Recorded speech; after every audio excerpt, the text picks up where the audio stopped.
Salut les durs à cuire et j'espère que vous allez hyper bien. Alors aujourd'hui, vidéo un petit peu différente. C'est une vidéo pas prévue puisque voilà, on va s'attaquer à une actualité brûlante. Enfin brûlante.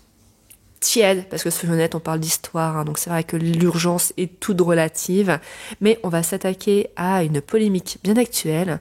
On va s'attaquer à la polémique sur l'existence de Louise Labbé.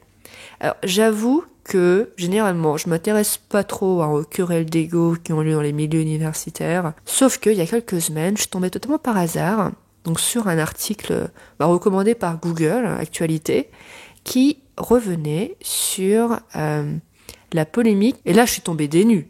Parce que pour moi, Louise Labbé, mais c'était sûr qu'elle existait, je savais même pas qu'on remettait ça en question.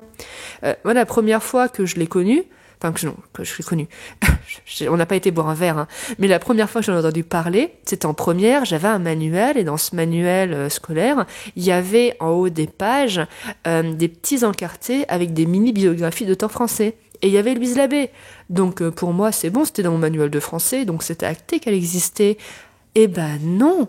Aujourd'hui encore, deux camps se déchirent. Il y a ceux qui affirment que oui, Louise Labbé est une vraie autrice, et il y a ceux qui disent que non, elle serait une supercherie. Alors bien sûr, dans cette vidéo, on ne va pas trancher le vrai du faux, hein. Si des historiens n'arrivent pas à se mettre d'accord, c'est pas nous qui le ferons dans cette vidéo d'une dizaine de minutes, mais je trouvais ça intéressant d'en profiter pour déjà faire un point sur qui est Louise Labbé, parce que si tant est qu'elle existait, c'était vraiment une personne fascinante, et ensuite de faire le point sur les arguments pour, les arguments contre, voir un petit peu le rapport de force, et voilà, comme ça on pourra se faire notre propre avis. Écoutez, attaquons maintenant ce sujet.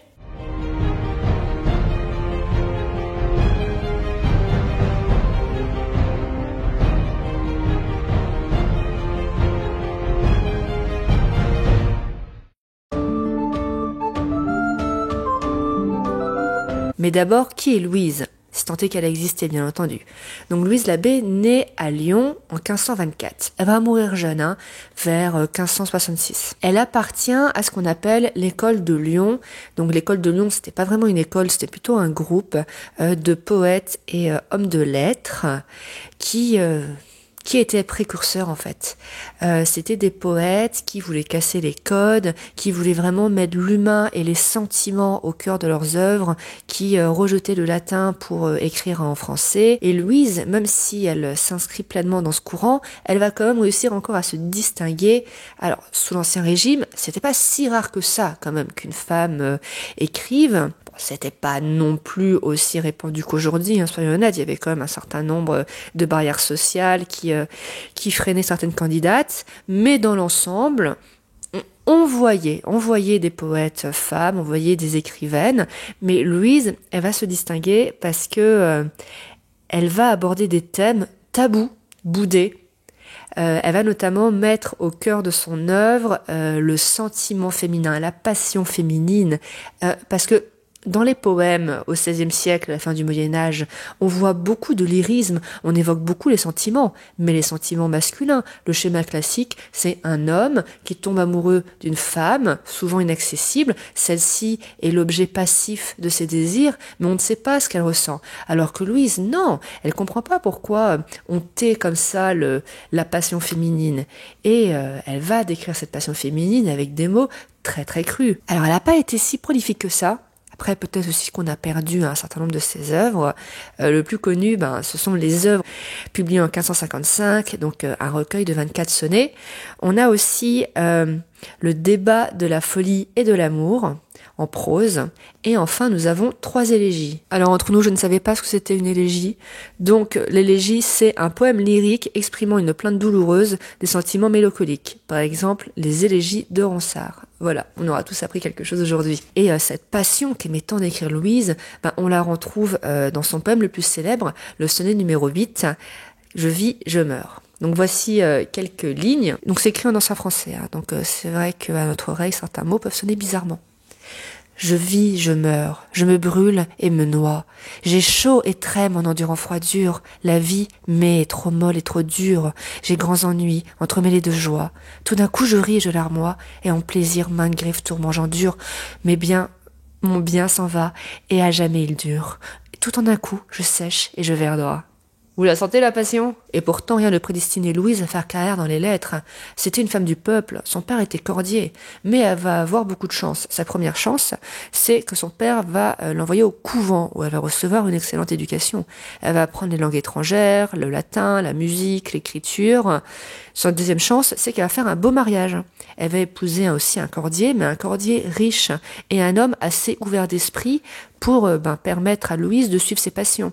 Donc il va lui permettre d'acheter des livres, et Dieu seul sait qu'au XVIe siècle, acheter des livres, ça coûtait vraiment cher. Il va l'encourager à faire de la musique, à écrire, à monter à cheval, parce que Louise était une grande cavalière.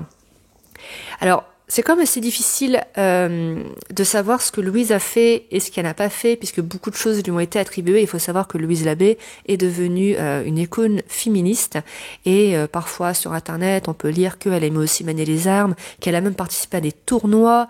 Alors, vous savez à quel point je suis passionnée par l'histoire militaire des femmes, et que je suis la première à dire que sur tous les continents et à toutes les époques, des femmes se sont battues. Mais là, j'avoue que moi, je suis sceptique sur le fait que Louise Labbé ait pris les armes. Mais il n'en demeure pas moins que c'était quand même effectivement une féministe avant l'heure. Par exemple, dans la préface de ses œuvres, elle défend la liberté d'éducation pour les femmes, et elle dit que c'est pour les femmes, s'éduquer, c'est une honnête liberté qui doit être encouragée. Bon, maintenant qu'on a fait connaissance avec Louise, penchons-nous sur cette polémique. Polémique assez surprenante, puisque l'existence de Louise semblait consensuelle. Par exemple, en 2005, elle a quand même été inscrite au programme de l'agrégation. Donc c'est pas rien. Mais voilà, en 2006, un pavé va être jeté dans la mare par Mireille Huchon. Mireille Huchon, ce n'est pas n'importe qui, hein. C'est une 16e reconnue qui est professeure à la Sorbonne. Je crois même qu'elle a été directrice d'un UFR. Et elle va publier donc un livre, Louise Labbé, une créature de papier. Donc en fait, Mireille Huchon, elle va nous dire que derrière le travail de Louise, il n'y a pas une écrivaine, il n'y a même pas un écrivain, il y a un collectif d'écrivains, donc de poètes lyonnais, et que l'existence de Louise, en fait, ça aurait été un canular, ça aurait été une farce pour faire le buzz ou pour se distinguer. Et elle va dire qu'à cette époque, il y avait eu des précédents, des œuvres publiées sous des noms féminins, alors qu'en fait, ils avaient été écrits par des hommes. C'est le cas, par exemple, de Clotilde de Surville, qui était considérée comme une poétesse de la fin du XVe siècle, et qui, en fait, s'est révélée être une supercherie, et ses œuvres étaient en fait écrites par un homme, Joseph de Surville. Et quelques historiens vont adhérer à cette théorie, parmi lesquels Marc Fumaroli. Alors, est-ce que ça a vraiment servi les intérêts de Mireille Huchon que Marc Fumaroli prenne son parti? C'est pas sûr. Donc en fait, c'est un membre de l'Académie française, connu pour quelques débordements misogynes. Bon, on dévie un petit peu du sujet, hein, mais par exemple, quand il y avait eu le débat là sur la féminisation des professions, enfin des noms des professions, là, ça commence à dater, je crois que c'était sous Jospin, il avait notamment écrit ceci. Alors, notéresse, mairesse, doctoresse, chefesse, rime fâcheusement avec fesse, borgnesse et drôlesse, n'évoquant la duchesse que de très loin, tranchant entre recteuse, rectrice et rectale. Un homme d'une grande finesse, comme vous pouvez le voir. Et en fait, Marc Fumaroli, il va donner du poids à cette polémique. Avant, c'était juste une querelle entre universitaires. Là, il va vraiment la médiatiser aux yeux du grand public en écrivant, donc en 2006, une tribune dans Le Monde, donc appelée Une géniale imposture, ou Non sans satisfaction. Il va écrire que la démonstration de Mireille Huchon est irréfutable et réjouissante, même si elle doit faire rentrer sous terre les exégètes et les biographes qui, depuis le XIXe siècle, ont pris au pied de la lettre un double jeu poétique, de haute Grèce, dont le seul attique leur a échappé. J'ai pas très bien compris la dernière partie de la phrase. Si vous l'avez compris, n'hésitez pas à me le dire en commentaire. Bon, bien sûr, dans le camp d'en face, on va très vite répondre, puisque l'existence de Louise Labbé ne manque pas d'avocats. C'est même aujourd'hui, j'ai l'impression, la position majoritaire dans le monde universitaire. En premier lieu duquel Madeleine Lazare. Donc Madeleine Lazare, c'est pas n'importe qui, c'est la biographe de Louise Labbé. Je crois qu'en 2005, donc juste avant la polémique, elle avait publié la première biographie, ou du moins la plus exhaustive, de la poétesse. Celle-ci va être assez étonnée par cette polémique, puisqu'elle va dire que on a quand même beaucoup de documents qui justifient l'existence de Louise Labbé, donc des témoignages, mais aussi de documents notariaux, et on a même son testament. Ce à quoi Mireille Huchon répond que Louise aurait très bien pu exister. D'ailleurs, elle avance la théorie que Louise aurait pu être une courtisane en relation avec les poètes de l'école de Lyon, mais qu'elle aurait juste été un prénom, voire une complice de cette supercherie. Mireille Huchon va aussi trouver très étonnant que une femme, a fortiori du peuple, puisse avoir eu un si gros succès, et que ce succès aura été éphémère, il aura duré quelques années, et qu'ensuite plus rien. Elle trouve que ça fait faux. Mais là encore, d'autres historiens vont lui répondre, et notamment Michel Clément. Alors Michel Clément, c'est pas non plus aussi n'importe qui, puisqu'elle est enseignante à l'université de Lyon 2. Donc autant dire qu'elle se sent concernée par le truc, puisque Louise Labbé, c'est quand même une fierté des Lyonnais. Et elle va rappeler que, de un, non, ce n'est pas étonnant comme ça qu'une femme ait pu être publiée, puisqu'en fait, il faut savoir qu'à Lyon, au XVIe, il y avait une très importante communauté italienne, et en Italie, il y avait, on va dire, moins de barrières sociales, et les femmes étaient plus facilement publiées que les hommes. La deuxième chose, c'est que l'éditeur de Louise, Jean de Tourne, avait la réputation d'être la personne qui, à son époque, a publié le plus grand nombre de femmes. Donc pour lui, c'était habituel de publier des autrices ou des poétesses. Et quand elle a expliqué pourquoi la carrière de Louise Labbé a été assez éphémère, déjà elle rappelle que Louise est morte jeune, et que ensuite, dans la deuxième moitié du XVIe siècle, la ville de Lyon a eu beaucoup de tragédies, une épidémie, je crois qu'elle a parlé de peste, à vérifier, pas mal de conflits, et que clairement, l'attention n'était plus tournée vers les arts. Et d'autres historiens vont abonder dans ce sens. C'est le cas par exemple de Françoise Charpentier, donc une autre seizièmiste, qui va étudier et même scruter donc les textes de Louise et les comparer à ceux des autres poètes de l'école de Lyon. Elle va vraiment comparer les œuvres, et elle va dire que non, l'œuvre de Louise est bien trop cohérente, a un style bien trop propre pour être le fruit d'un travail collectif. Et ce qui est drôle avec cette polémique de Louise Labbé, c'est qu'elle va vraiment avoir une portée internationale. Elle va surtout s'exporter outre-Atlantique, puisqu'en fait, depuis les années 70, Louise, c'est vraiment une icône du féminisme aux États-Unis, et elle est même presque plus populaire aux États-Unis qu'en France. Et en 2006, le sujet mis en avant lors de la rencontre annuelle des seizièmistes, oui, il y a une rencontre annuelle des seizièmistes aux États-Unis, c'était est-ce que Louise Labbé a existé ? Donc ça a beaucoup déchaîné les passions là-bas aussi.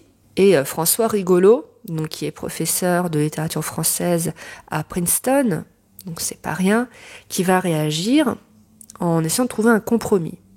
Il va dire que pour lui, Louise Labbé existait, Louise était bien une écrivain, mais que oui, peut-être, elle a pu se faire aider pour rédiger certaines œuvres. Et il dit que c'était juste une pratique très très courante à l'époque, que même des noms très connus, comme Rabelais ou Ronsard, ont justement fait appel à des amis pour les aider à relire, à réécrire certains de leurs travaux, et que donc oui, c'est plausible que derrière certains écrits de Louise Labbé, il y ait eu plusieurs mains. Mais que par contre, non, il n'adhère pas à la théorie de Mireille Huchon. Et donc pourquoi est-ce que je vous parle de cette polémique aujourd'hui, alors que là on parle quand même de joutes verbales qui datent d'il y a presque 20 ans. C'est que cette polémique a effectivement, après une dizaine d'années où on va dire elle avait été un peu mise sous le tapis, elle a ressuscité.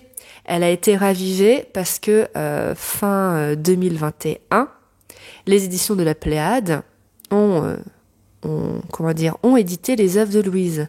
Et devinez qui s'est occupé de cette édition ?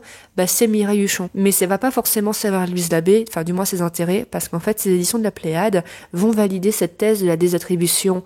Ils vont mettre en avant ses œuvres, parce qu'elles sont très qualitatives, mais effectivement, elles vont plutôt validé la théorie de Mireille Huchon. Donc bien entendu, ça a fait beaucoup de remous. Et en 2022, donc Michel Clément, dont on vient de parler, a décidé de rééditer les œuvres de Louise, donc aux éditions GF, donc c'est pas non plus n'importe quoi, avec également une liste quasiment exhaustive de tous les documents attestant de l'existence de Louise Labbé. Bah, du coup, actuellement, il y a encore ces deux grands camps.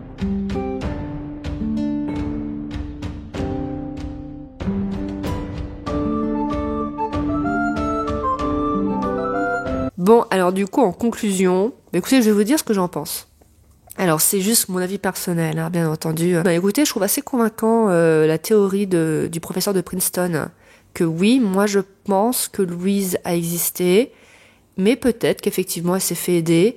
Ça n'enlève en rien son mérite, puisqu'effectivement c'était une pratique très très commune.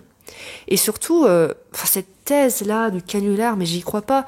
Enfin, je veux dire, vous pensez qu'un groupe de jeunes gens comme ça aurait pu garder le secret jusqu'à leur mort? Me dites pas que à la première beuverie dans une taverne, ils auraient pas vendu la mèche. Enfin, c'est pas possible. Ça paraît quand même gros. Surtout que le milieu intellectuel lyonnais, même le milieu intellectuel tout court, quand même à l'époque, était assez restreint quand même.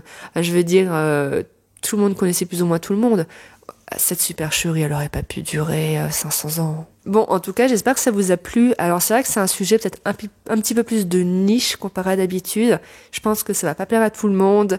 Certains ont dû s'ennuyer devant cette vidéo et je m'en excuse. Mais bon, voilà, moi je trouvais ça quand même intéressant, surtout que c'était encore une polémique actuelle. Et cette fois-ci dans les commentaires, n'hésitez pas à me dire si vous êtes plutôt team Mireille Huchon ou team Louise Labbé.